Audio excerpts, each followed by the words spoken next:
the channel. Robert Kesakos is your usual suspect. It's 12 minutes past the hour of 11, so we are back for our late night broadcast to see what there is the latest from the world of sports, from the world of transfers, from some of your favorite clubs across the Premier League and slightly beyond. So it's good to be here. It's good to be here. It's good to be here. I can see we did put out earlier a video about the whether wondering or asking, posing a question: is the Premier League system rigged against Newcastle and other mid-table teams? Hi Bruno, good to have you in the broadcast. It wasn't a live broadcast, but it was a premiered video. Thank you so much for being here with us this evening. I kindly like the broadcast. Thank you so much. So I can see Pedri, reacted to it, assuming it was a live broadcast, but it was just a premiered video. So thank you so much to those that have managed to catch that video. For those that managed to watch it, thank you so much. For those that have yet to watch it, please go check it out and give us your views, your opinions in regards to that video.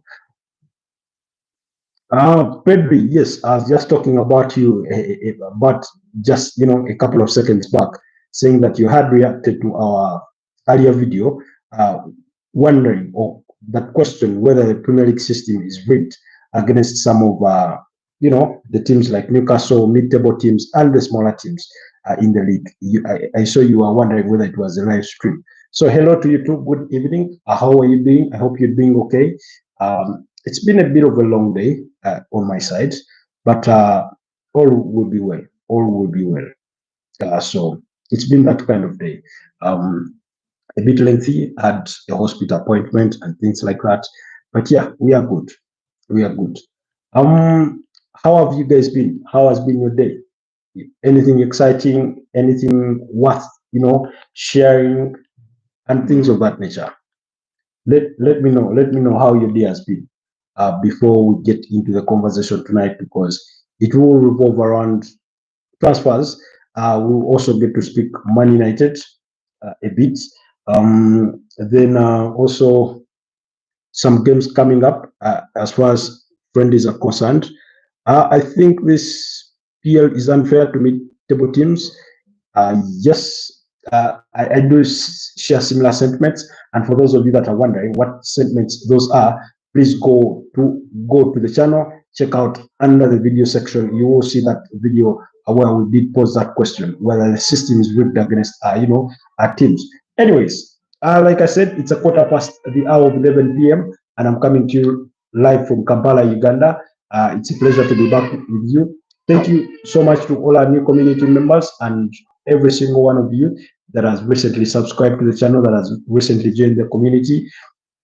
Our regular suspects, the irregular, the non-regulars, I would do appreciate you a great deal. So thank you so much for the love and support. And if you're new here, kindly consider subscribing to the channel and help us support grow to 2,000 subscribers. That's the objective for now. So tonight we'll be speaking about Borussia Dortmund's pursuit for two Premier League players, as well as Manchester United's attention that has caught the eye of Nick Pope there at Newcastle, in the midst of Newcastle's pursuit for another goalkeeper. So we'll be discussing about that in a bit. Testers of Life says Arsenal, Yaman. Thank you so much, Testers of Life. Good to have you on the broadcast. Kindly consider subscribing, but also liking this broadcast. So let's start off from that earlier conversation that I was telling you about. You can go to the channel and check out under the video section. You will see our full video on that. But you say, I can see Pedri says, although some teams like Newcastle, Bournemouth, Aston Villa were fighting for relegation, but they are still unable to win the league at all. Yes, I think, and I think the reason as why I think the system in some way is rigged against these mid-table teams and the smaller teams is that you have owners, club or people buying these clubs, and then they are being told you cannot just go to your bank account and invest a whole lot of cash into this new venture or into this new team that you've recently acquired. So you look at that in that prospect and you wonder to yourself, what kind of business owner cannot sell their business if they feel it is underperforming to the best of their expectations? Because usually, if you do run a business, a personal business, or if you're a manager of a business, usually when you find that you're struggling or you're not meeting certain targets, you call onto your boss, or if you're the boss of the business, you reevaluate and say, if I inject more money into this department, do I think our fortunes will improve? If we do acquire this asset, do we think it will help us? If we get rid of this and acquire that, do we think it will help us in the nature of the business? And Tester of Testers of Life says, I'm an Arsenal supporter. Arsenal support since I was 5. I'm now 34. You've supported Arsenal since you are 5. Wow. Why are you joining us for? Probably that would help answer my puzzle of wondering how you started supporting Arsenal. Do let us know why you're joining us for. So you can imagine that the Saudis under the public, I think, investment fund, something like that, with the Saudis, they acquire Newcastle. They have all the money that they would wish to invest in this team, and yet they can't go ahead and do it. Reason being, their hands are a bit tight because the rules are perhaps objecting them from going ahead and do that. Now, take the imagination that, let's say, once they acquired Newcastle, they had taken the same direction that Romano Abramovich took when he acquired Chelsea. When the Qataris, the kind of direction they took when they acquired Manchester City, when they acquired PSG, and that kind of thing, if they had not taken that direction to directly invest in those teams after acquiring them, they wouldn't be the teams that we get to talk about these days.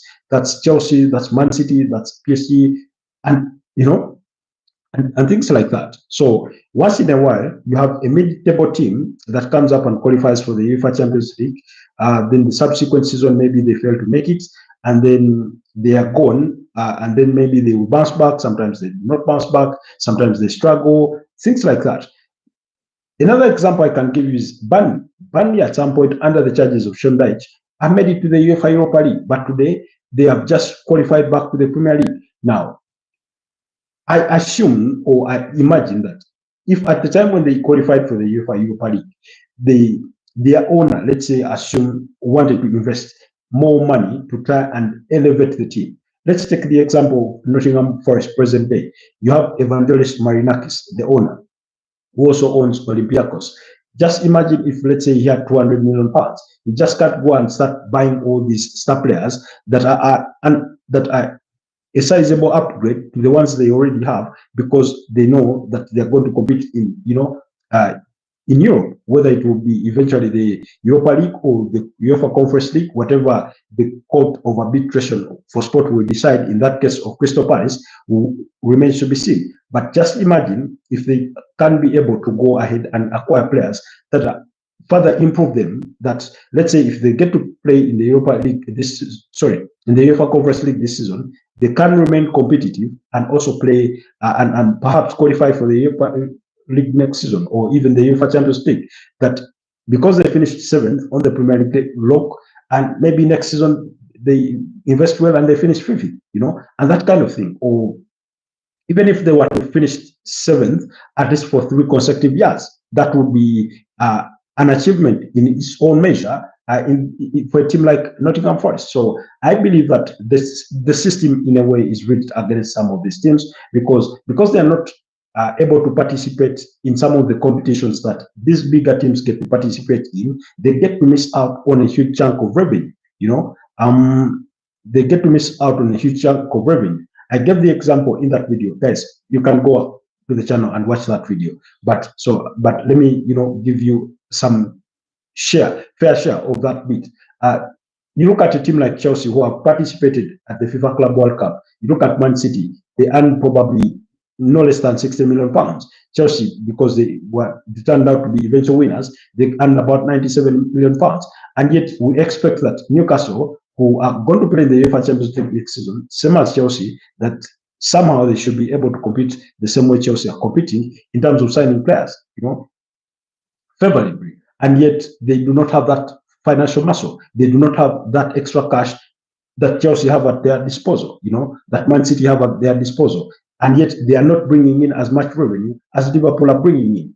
Last I checked, Liverpool were bringing in revenues north of 600 million pounds. Newcastle were around 340, 370 million pounds, around that ballpark. So if you have a team that is earning almost double what you're earning, you're definitely never going to compete.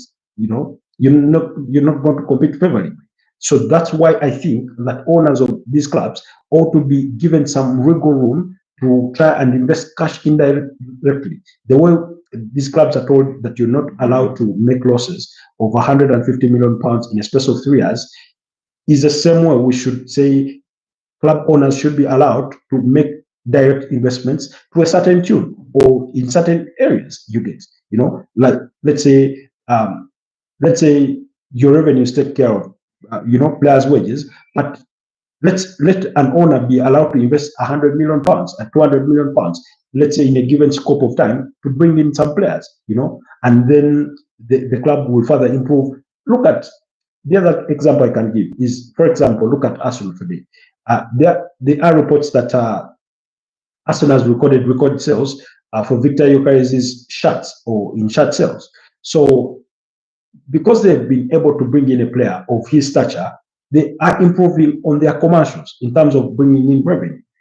Newcastle cannot go and buy a marquee player that is going to improve, their merchandise sales. Why? Because they just can't afford it. They just can't afford it. And yet, if you told the owners that please go and spend some money, they could perhaps sway a couple of good players to come and play for Newcastle. How are the Saudi Pro League clubs been able to take a whole lot of big players? They've offered them good wages, but they've also bought them at good value, because their owners over there are allowed to spend on these teams. I know their project is much bigger in a larger context as they build towards hosting the FIFA World Cup in 2034. I know that in its own context is larger, but they are spending, they are investing in the league.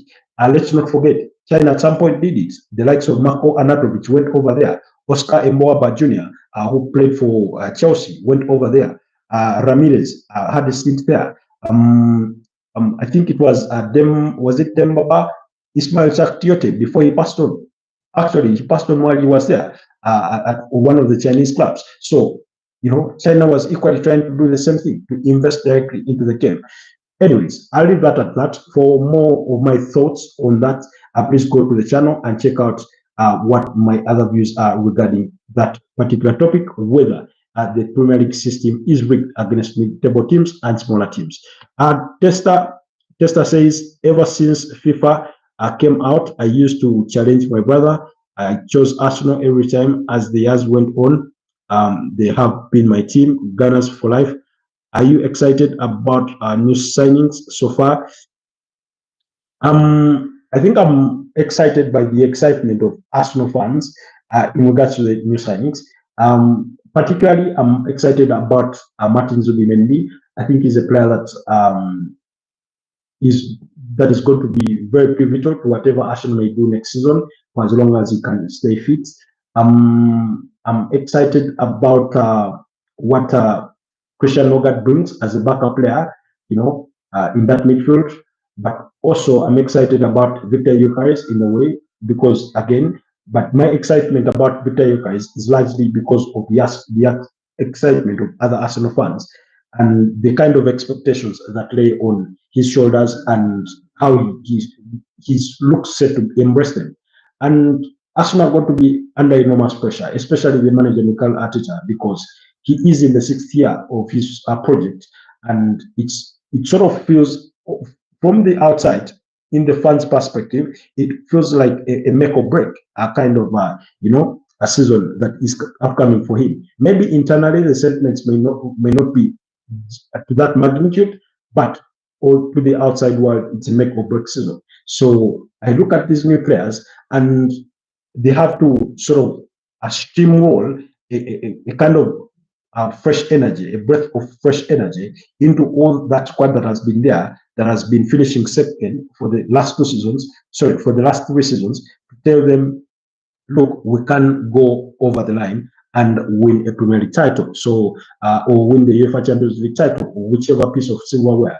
But most demanded is either of those two, or whether a Premier League title or a UEFA Champions League title. That's how I look at it.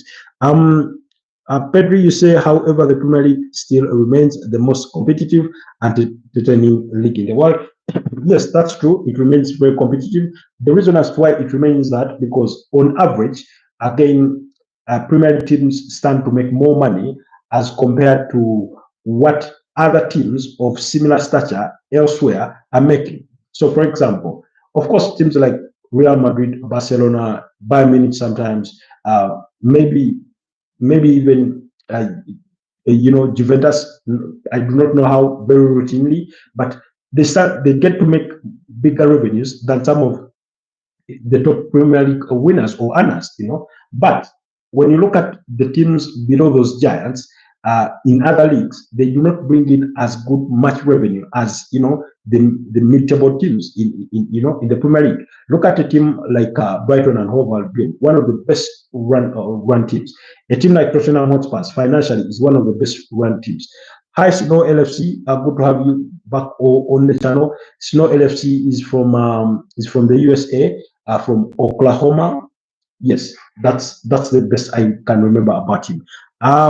Tyson, hi, good to have you back on the broadcast. We had missed you for quite a while.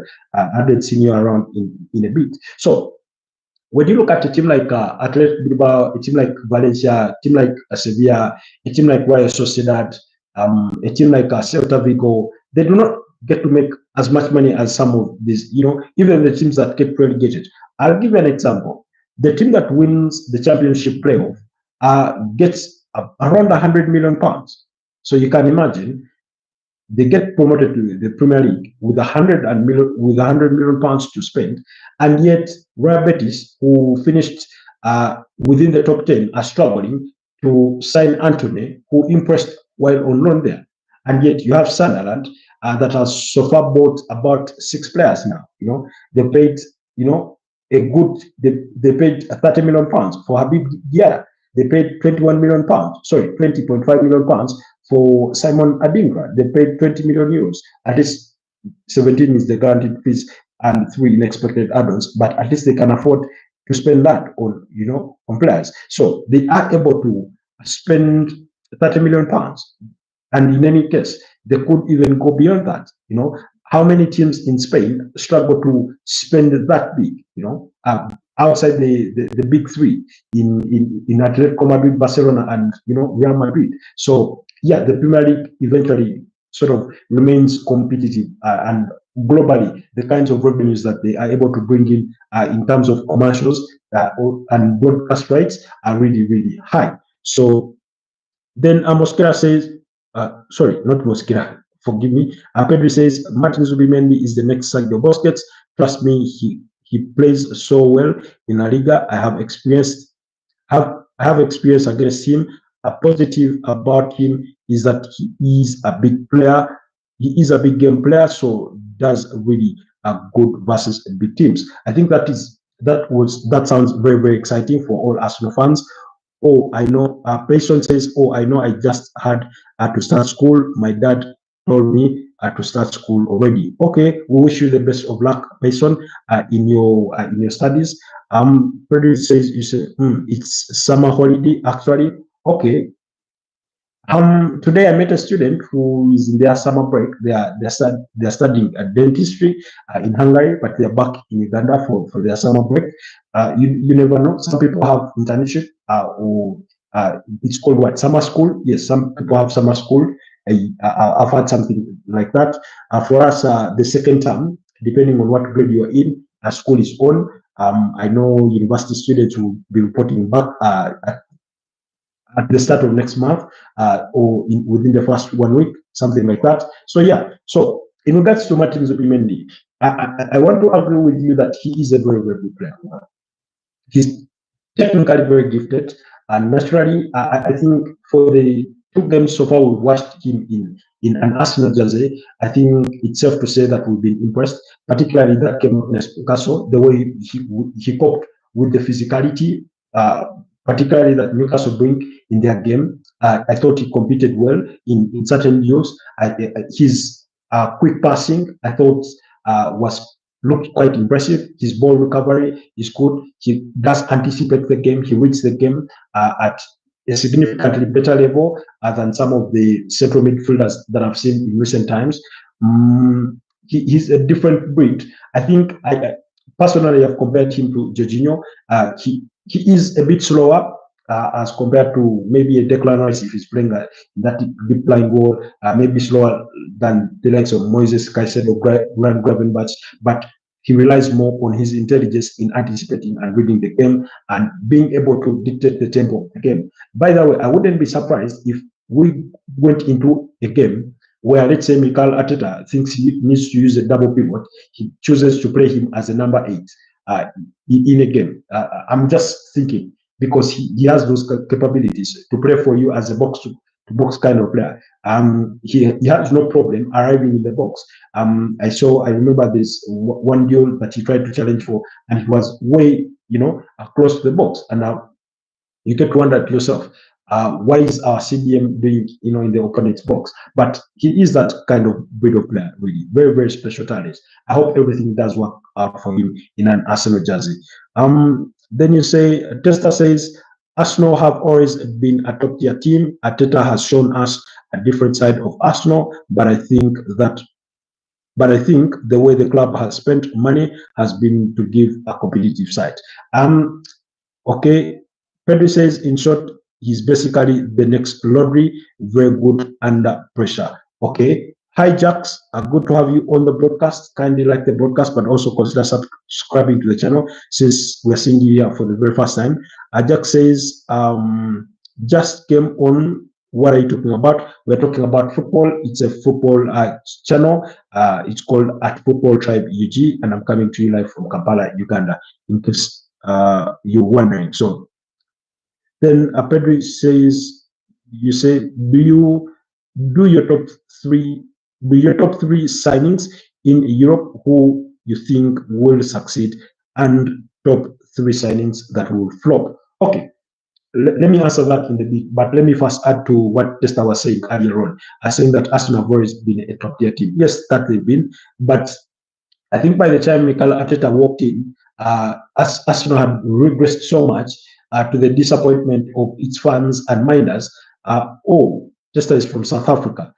Second person from South Africa, because the first is Prince Nkosi, a Liverpool fan. But thank you so much. What province of South Africa? Is it KwaZulu Natal, Gauteng? What part of South Africa? So, anyways, you look at when he walked in December 2019, where the team was. Of course, they had a difficult season. That was under Unai Emery's second season, which I personally did not fault him much for, because I thought. Because what Raul Sanlehi tried to do at that time was to try to do a quick fix. When Arsene Wenger leaves the club, Mikel Arteta had been a top candidate to get the job. Eventually, when Raul Sanlehi comes in, he comes in with the idea and suggestion of Unai Emery.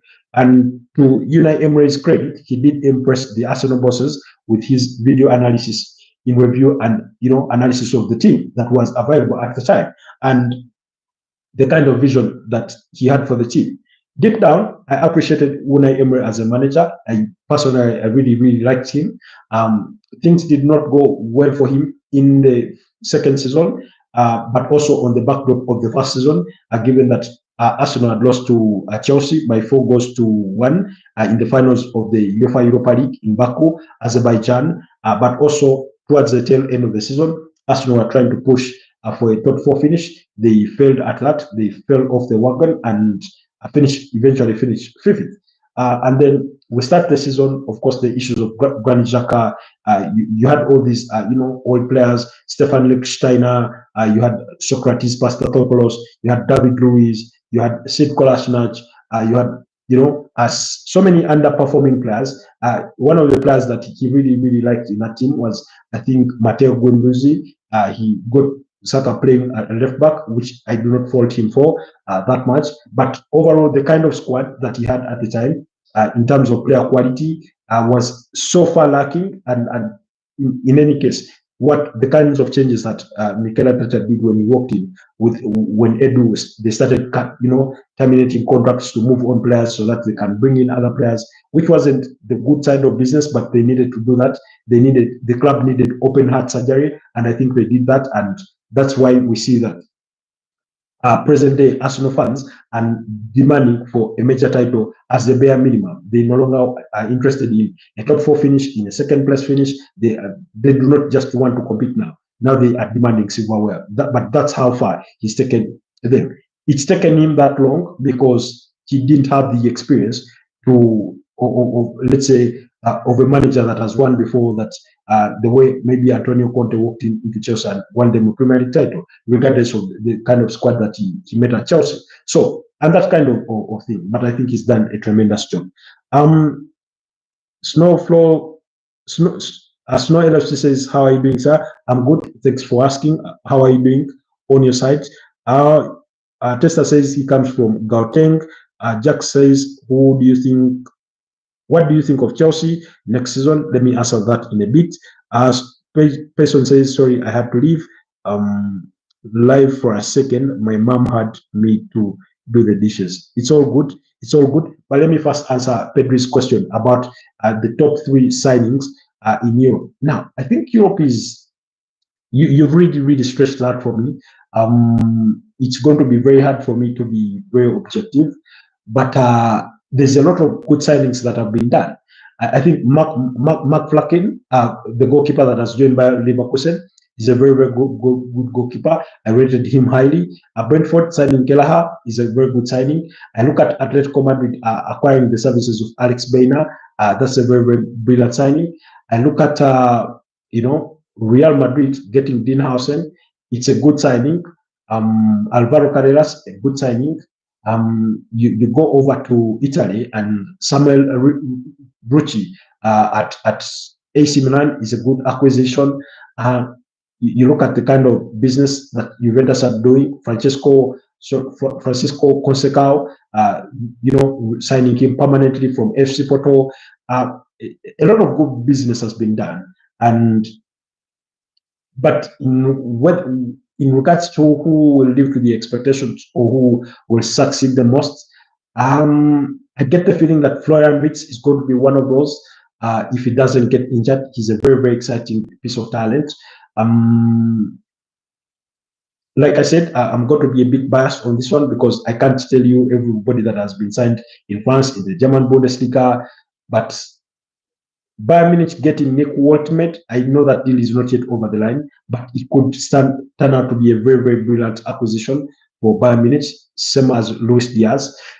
So it's really difficult. A question you've sort of cornered me. I look at João Pedro at Chelsea and the things that I hope and expect that he will do in that blue shirt, and really he looks impressive. At least first impressions have been really a 10 out of 10. If anything. So it is a bit of a difficult one for me to answer, if I'm being honest. And given that the transfer window is still open, and we are hearing these rumors that Chelsea could sign Gianluigi Donnarumma because PSG are getting that deal done for Chavaria from Lille. You look at that and say, wow. You look at Manchester City, who signed Ran Achnori, the left back from Wolverhampton Wanderers. A very good player, Ran Cheki from Olympic Lyon. We saw him against Manchester United in the UEFA Europa League last season. You look at Tijan Riendas. If things do click for him, he's going to be one of the good ones. And however, I feel that his success could rely on who he's partnered with in that midfield. If Rodri's recovery from that ACL injury, if we get back the old, Rodri, then Manchester City are going to be a different beast altogether to tackle. So then when we come to the flops, that one is always a difficult one to judge, because sometimes flopping may depend on the amount of the amount of game time that you're given as a player, how you deploy. Sometimes we've seen players get signed and they're not given enough playing time for them to acclimatize themselves to the league that they've joined. I'm one of those persons that feels that at Chelsea, in his return, João Felix wasn't accorded enough playing time. He only predominantly played in the UEFA Conference League at the group stages, and before he got moved on to AC Milan. So you can't really judge him based on that. You have a player like Dario Esugo who was coming in that midfield, and you do not know what he is going to bring or whether he will have sufficient playing time. If Romeo Lavia is fit, Moises Caicedo is fit, Enzo Fernandez is fit, Andre Santos is fit, it makes you wonder. It makes you wonder whether he will be a click. You look at a player like Hugo Ekitike. Just imagine if Liverpool go and sign Alexander Isak, what that would mean for Hugo Ekitike. I think then it sort of puts him in the shadow of Alexander Isak, so which could then impact possibly his potential success as a Liverpool player. So for me to say that this player will be a flop is so far still a bit difficult, because I want to wait to see how these players, we've also seen it before, where managers get to play players far out of position that you do wonder that you cannot fault them if they do fail. For example, Enzo Maresca has played Richard James in midfield numerous times in the UEFA Conference League and also during the Club World Cup. If that were to fail, we wouldn't be faulting Richard James for being a flop of a player or an underperformer, because he's so far out of position. And that kind of thing, really. So it's a bit of a larger debate, but let's wait and see how players get on in the first place with their respective clubs before we sort of name who will be the flops. You never know. Manchester United over the years have been known for signing very brilliant players, and for some reason it's not worked out. You look at a player like Jodan Sancho. By the time they signed him in 2021, he was a very, very decent, a player. You look at Paul Pogba when he joined them. He was arguably one of the best midfielders, if not the best at the time, in terms of being that revolving number 10 that plays a bit of a box-to-box kind of ball. And yet he did not live to those expectations at Manchester United. So you do have that kind of history with clubs. You look at, for example, Nico Gonzalez, a very, very good player, but apparently Manchester City are even willing to listen to offers for him. I do not think he has placed a foot wrong in that Manchester City team. In any case, even the few games he's managed to play, I do not think are sufficient enough for us to even judge him as a flop, and yet they are possibly willing to listen to offers. So I think we'll sort of postpone that larger debate for another point in time. But thank you so much for the question. Let me see. You say, Pedro, you say do well is 1, Rashford, 2, Gyökeres, Dinhausen. Those are the flops. Oh, okay, those will do well. Gyökeres, Rashford, Dinhausen. Okay, for flops, you expect Luis Diaz at Bayern Munich. You expect Hugo Ekitike and Xavi Simons at Chelsea. Now, Xavi Simons, a very, very brilliant player, by the way. Have you ever sat there while supporting Barcelona, and there is a player that maybe you're pursuing with either Real Madrid or Liverpool or Atletico Madrid, and you told yourself, I would rather they go to Liverpool than them joining Real Madrid or Atletico Madrid, that they are that good a player? Have you ever found yourself in that kind of position? So for me, a player like Xavi Simons is one of those players. And I think this is probably the third or second time it's happening to me. The first time it happened to me was when Manchester United were signing Angelo Di Maria from Real Madrid. I used to tell myself, if he doesn't join Arsenal, I'd rather he doesn't come to the Premier League at all, because I knew how good he was. Unfortunately for him, it did not work out at Manchester United. Macassino, how are you doing, my brother? Good to have you back on the broadcast. So really, when I look at it in that context, it will depend on how much playing time is afforded. Because when you look at Chelsea, and let's speak about Chelsea, because we did have a question from Jack saying what I think about Chelsea next season. Look at the kinds of players that they do have in their attacking ranks. One, you have Liam Delap, and these are the new faces. Liam Delap, Joao Pedro, Jamie Gittens, William Estava. Those are the new ones that have been confirmed. Now, you're looking to add on Xavi Simons. They remain interested in Alejandro Garnacho, which for me, I think remains to be, they're just being greedy in Chelsea. But you still have a Mark Bui in that squad. You have a Tariq George. You have a Joshua Achepong. You have a Cole Palmer. You have a Canary Chukwuemeka who Borussia Dortmund want to sign, but I think RB Leipzig are also interested in his services. You have Pedro Neto, in those flanks. You want to move on Raheem Sterling, but so far he's still a player. You look at the composition of Chelsea's attacking talent, and it's quite huge. It's already huge, They're all good players. So you still have Christopher Nkunku on your books, and you're wondering where all these players going to play. You still have Nicholas Jackson, So if you bring in a player like Xavi Simons and give him, let's say, 1 to 3, 5 games, and he's not an instant click, definitely he's going to be quickly relegated to the bench because there's somebody that is maybe slightly better, because maybe Pedro Neto is better delivering because he's more accustomed to the league than Xavi Simons. I know the cliche that good players do not need time to adapt, but they do. They certainly do. They get to adapt. With the physicality, with the bit of riffraffness of the Premier League as a whole. So Chelsea are a very, very decent team, but they have a whole lot of talent, and remember, they need to find a front three that works well chemistry-wise, because we know that players get to form partnerships that are instant clicks. We see the way we saw Vinicius Junior really, really connect well with Karim Benzema.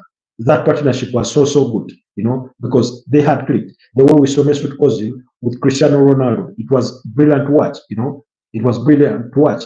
And when you see present day, Moises Caicedo alongside Enzo Fernandez in that Chelsea midfield, things have clicked for them. And even when you add in Romeo Lavia to play alongside Moises Caicedo in a double pivot with Enzo Fernandez playing ahead of them, that diamond of a midfield is a click. They work so well together, So you do have those partnerships that have been formed, And now Chelsea, because they've let go players like Tony Madueke, of course, João Felix is a non-starter, and Raheem Sterling is a non-issue really. But they're going to need to formulate that partnership. It looked in a one-off game against PSG in the FIFA Club World Cup final, it looked good. It looked good, but can they sustain that? Will be the question.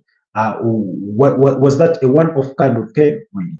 That is what we'll be assessing. So for Chelsea, it's still a little too early, but I think they have a very, very decent squad. I think they could compete for the Premier League title. However, I still feel that they have inefficiencies within the squad, especially in the goalkeeping position, and maybe in the defense there, they could lack a bit of leadership from a seniority figure, the way you have maybe Gabriel Magalhaes offering that in that Arsenal backline, the way you have Virgil van Dijk offering it at Liverpool. Never mind that sometimes United are really too bad that you cannot bring out the example, but sometimes Harry Maguire has sort of tried to bring out that element in his good mold.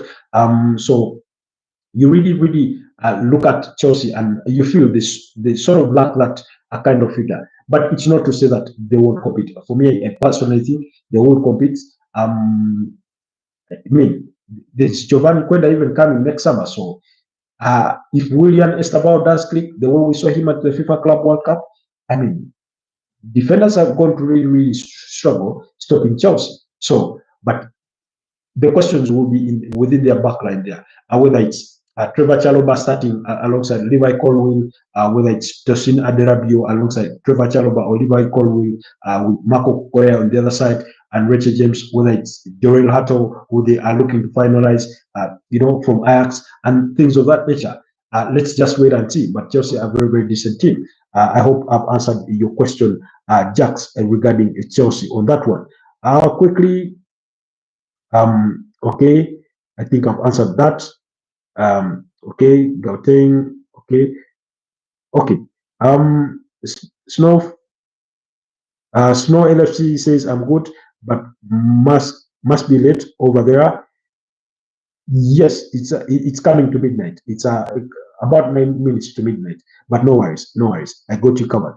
Then you say, Pedro, you say Nick Waltmate is the best example of old-fashioned strikers that are rare in our modern world. He reminds me of Fernando Torres in his playing style. Okay, yeah. Very, very brilliant player. If he does get the services, he will definitely get banging at Bayern Munich. And they have players like Michael Olise, who hasn't been talked about much, given what he was able to, the kinds of numbers he was able to post last season, in as far as being a Bayern Munich player is concerned. Never mind that it was his debut campaign. Really, people forget that. People forget that that it was his debut campaign. He had 12 goals and 15 assists in 34 German Bundesliga games. That's a 27 goal involvement. Now, tell me if why those numbers are not commendable. And by the way, that was in the German Bundesliga alone. So, and in the UEFA Champions League, he had 5 goals and 2 assists. So overall, he had over that goal involvement in that Bayern Munich team. So he's one of those players that doesn't get the credit he deserves sometimes. Then you say, I see, okay, very good player. Yes, I find myself wanting players not to join my rivals. True. Chelsea is buying players for fun.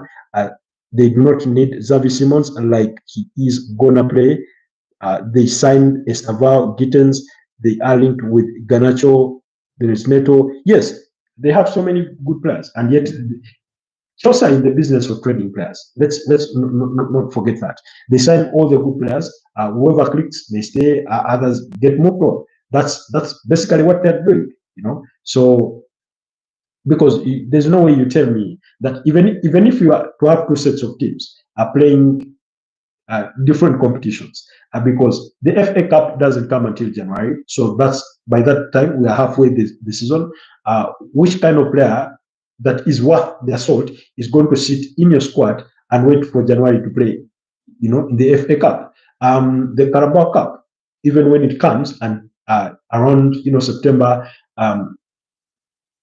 you do not get to play a 2-legged fixture in the Carabao Cup until the semi-finals. That means you play 1 Carabao Cup game once in a month. So really, there's not too many of those when it comes to that. So I mean, you do wonder how Enzo Maresca will. I don't know if you guys have seen some of those AI pictures where they're trying to mock Chelsea, where they have like 14 buses, to transport all their players, where the dressing room is so packed with, players, where the training ground has had to be extended, and because they just have so many players. Prior to the start of their last season, they had about 8 goalkeepers on their roster, and that's the kind of team they become. They are looking to make money. They're in the business to make money, but sometimes you feel it's just a little too much. Point on a good player, and Chelsea will be in for him. But let's wait and see how things will transpire at Chelsea with Enzo Maresca. Then also you say it's Enzo as well. All of them deserve to start, and apparently they want Morgan Rogers immediately. I think Aston Villa will be reluctant to let go of Morgan Rogers. He's one of their crown jewels within that squad because you look at Aston Villa, they're going to be competing in the UEFA Europa League. And if they do want to bounce back and compete in the UEFA Champions League, which would help their finances a great deal, I do not think, in all honesty, I do not think they should be letting go of a player like Morgan Rogers. But if they're willing to listen to offers, I wouldn't be surprised one bit if Chelsea are in for him really. He's been linked with a potential move with some of the big teams within the Premier League. But let's wait and see. Then you also say it's just crazy. Indeed, it is crazy. Here in Baka, if we only get one of them, we kiss Laporta and his family immediately. That kind of comment reminds me when Mikel Arteta was asked, I think by one of those guys from AFTV, why he keeps on going to Chelsea to sign players, and he says they have a lot of good players, and that's true. They have a lot of good players, and if your target is one they are willing to sell you, why not? Now, just imagine if Real Madrid got to us and said, we are coming in for Enzo Fernandez. I know he's only been at the club for what, 2.5 seasons now? Let me see. Yes, 2.5 seasons. Really. He came in January 2023. So was it? Yes, January 2023, because he came in the aftermath of the World Cup. So 2023, and then 2023, 2024, 2.5 seasons he's been at Chelsea. And if Real Madrid, soldier up and be like, we want Enzo Fernandez, whatever it takes, because they do have the good players. I think out of the top 5 teams, let's say like the top 10 teams in Europe, PSG, Bayern Munich, Real Madrid, Barcelona, Juventus, let's say Arsenal, Liverpool. Who else? Who else are we leaving out? Maybe even Borussia Dortmund, Atletico Madrid. If you told them go to Chelsea and pick any player you want, I think you have 7 out of 10 chances that each of those teams picks a different player, because that's how that's the kind of top talent they have within their ranks. Then you say, Testa says, I'm off now. Enjoy the rest of the day. Go Gunners and stay blessed, and may more blessings come your way. Thank you so much, Testa. Testers of life. Thank you so much for joining the community, the football community. You say, I'm not joking. That's Pedri. Yeah, I mean, that's how good how good a team Chelsea have. For me, for example, present day, if you ask me which player I would go into that Chelsea team and pick up, Cole Palmer is one of those that I have to think about. He doesn't look very exciting by the ball, in my opinion, but he gets things done. He just gets things done. Before you know it, he pops up with a goal. He pops up with an assist.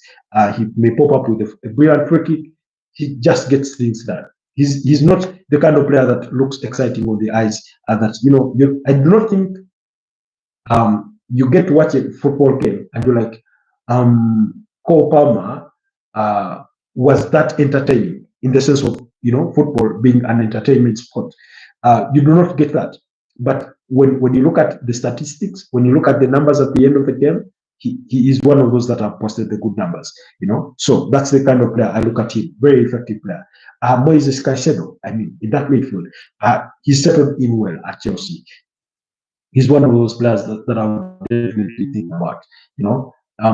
Which other player? I think I've yet to see William Estaval. I've yet to see him, what he's capable of.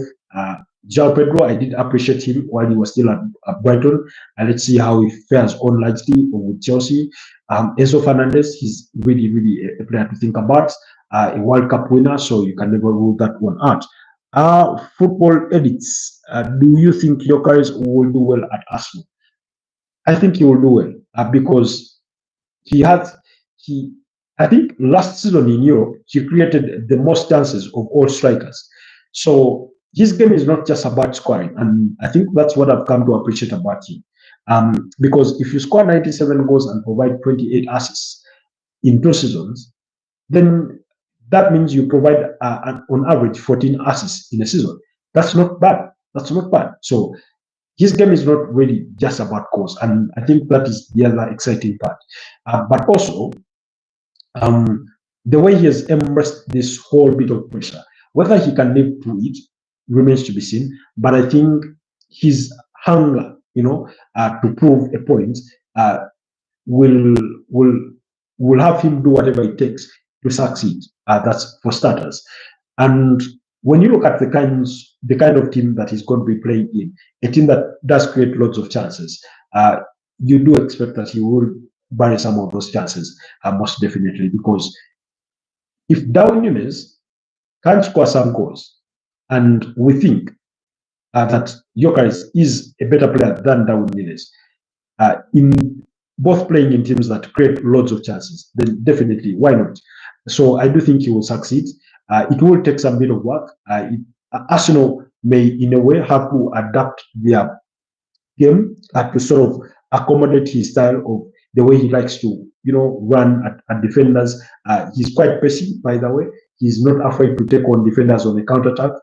He's a bit bullish physically, so he won't go down easily. He will be a bit of a bully.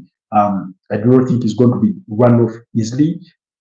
So, and when I look at all those attributes, that's why I'm led to believe that he will succeed at Arsenal. And he should be getting no less than 15 goals in a season, which is last season Arsenal did not have a player in double figures when it came to goals. Their top scorer was Kai Havertz with 9 goals, and yet he missed about 3 months of action.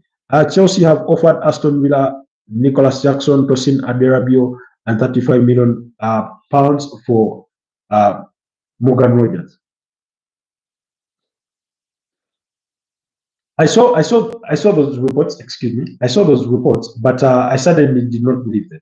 I suddenly did not believe them because we're talking about a Chelsea that until yesterday were reported to value as the player for a fee of about 80 million euros. That's Nicholas Jackson, or even in the excess of that. In fact, you were saying 80 million pounds. So how do you combine him with Tosin Aderabio, who is valued at about 25 to 30 million pounds? To Nicholas Jackson, to a valuation of at least 100 million euros when you're trying to get just Morgan Rogers. So I think that's part of the, the transfer window speculation and gossip. Really. But anyways, Borussia Dortmund are interested in signing Leandro Trossard from Arsenal. I think Arsenal is one of the players that they are looking to move on. But let's wait and see how that will fare out. They are also considering a move for, to resign Alejandro Garnacho, although their proposal seems to be tailored towards an initial loan, I think with an option to buy. Man United are reported to have reduced their stance on the asking fee from 25 million pounds to about even 17 million pounds, around 17 to 20 million pounds. But Juventus remain keen on Jodan Sancho, so it will be up to the player to decide where he will play his football next. Macasino says Alexander Isak is going to Liverpool, and I think Rodrigo is going to the Premier League or Liverpool or Arsenal. In the last couple of weeks, Arsenal seemed or appeared to have cooled down their interest in Rodrigo, but let's wait and see what decision Real Madrid make, what decision the player makes, because there have been numerous reports that the player doesn't want to leave Real Madrid, that he still wants to stay over there. The nail-biting issue or the cringe-worthy issue around Rodrigo will be his wages, because he himself, as a signing, will not come cheap. But also, he's reported, according to reports, that he wants, very, very high wages. So it's not to say that these teams cannot afford them, but remember, he's not the only player. For example, for a team like Liverpool, you have Mohamed Salah, you have Virgil van Dijk, Florian Wirtz, some of those players, and among others, on really, really high wages. So it also goes back to how much they can accommodate, unless he's willing to reduce on whatever wages he's asking for. You look at a team like Arsenal, they have people on high wages, Gabriel Jesus, Kai Havertz, among the top earners. They are looking to renew Saka's contract. That will come with a pay rise. William Saliba, they are looking to do that. So, and that kind of thing. But also, both teams can create room within that wage bill by moving on a player like Darwin Núñez for Liverpool. Arsenal could move on a Gabriel Jesus if it all goes according to plan, and then they create room in their wage bill to accommodate a player like Rodrigo. So let's wait and see for the next 4 weeks in the transfer window how things will develop on that front. When it comes to Alexander Isak, I saw, according to the Athletic, according to their financial analysts, the estimation is that it could cost Liverpool around 250 million pounds to sign Alexander Isak on all these measures: transfer fees, agent fees, and wages. And maybe sign on bonuses and things of that nature.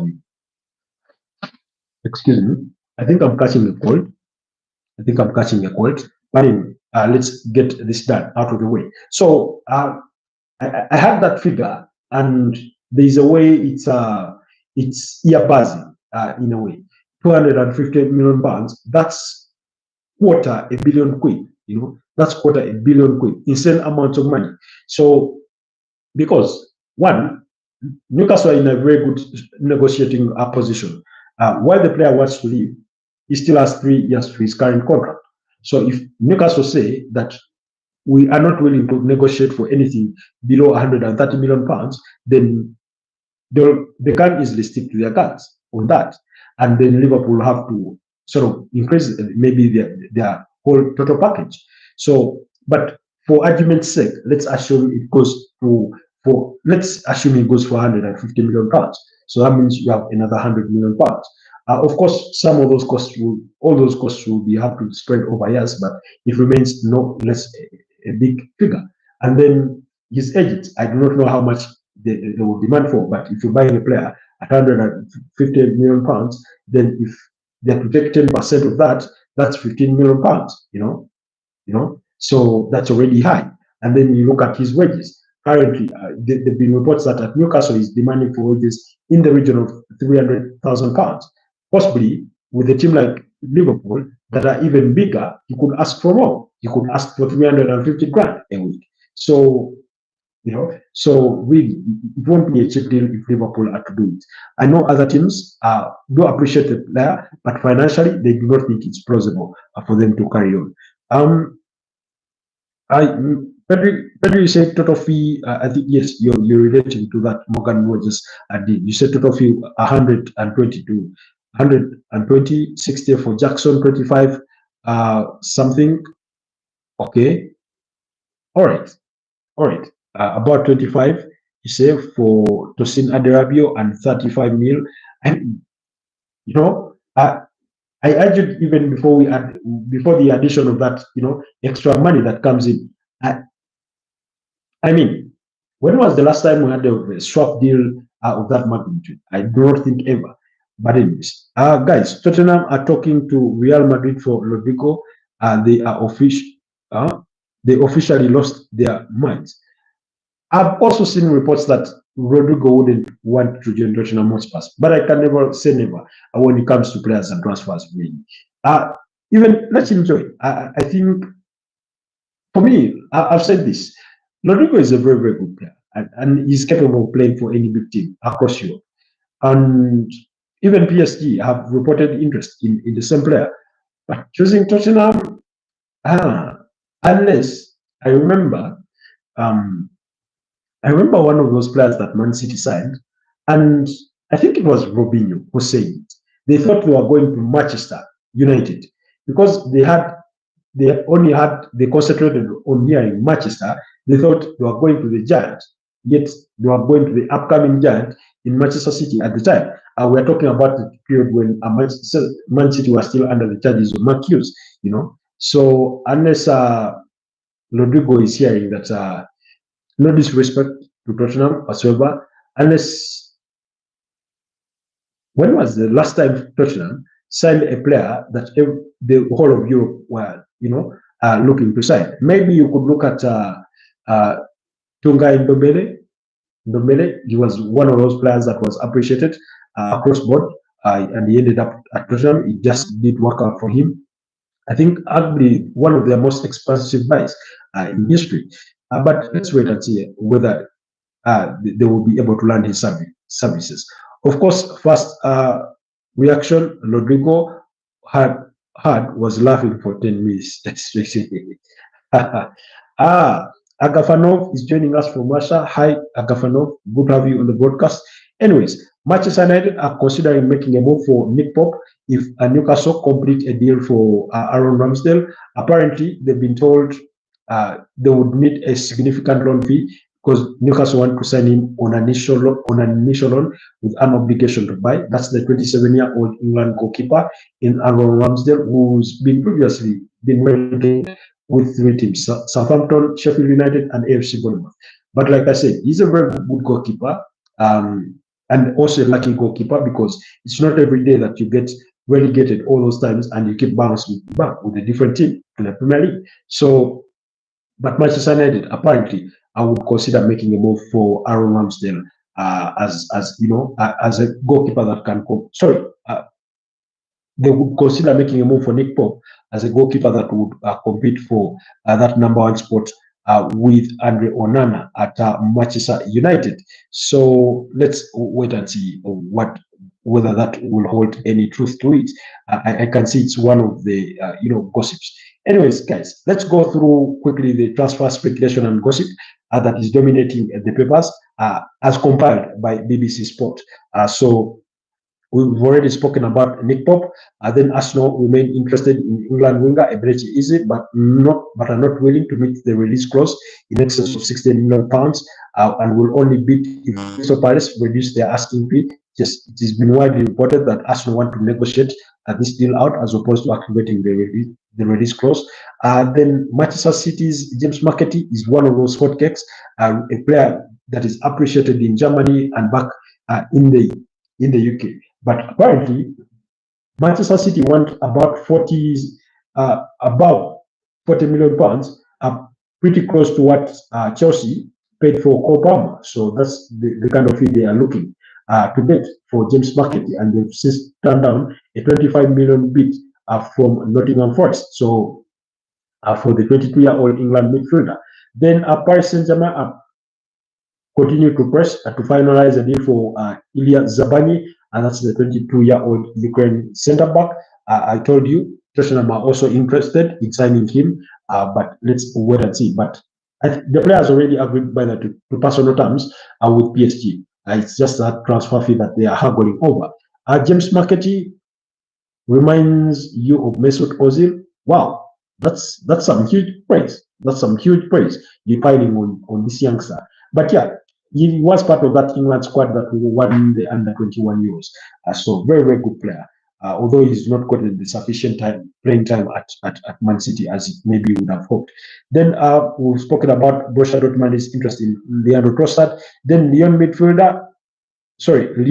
are interested in English midfielder Tyler Morton, 22, and have made contact with Liverpool. I think we spoke about Morton yesterday when I was laying the argument that Liverpool needs an extra, sort of a central midfielder. So much to the objection of some of the people that were part of the broadcast yesterday. Then Manchester United are willing to accept a reduced fee in the region of £17 million for Jodan Sancho, according to the mail, with Dortmund and Juventus interested. We'll discuss that at great length. Then apparently Man United have ended their interest in Nicholas Jackson, with the Senegalese forward demanding too much wages, according to reports. The Napoli want Manchester City midfielder Jack Grealish, 29, but would struggle to meet his wages. This is a player that Everton are also keen on, and I spoke about this, I think, yesterday or in the morning, that teams would love to sign Jack Grealish, but his high wages at Man City are going to be a huge stumbling block.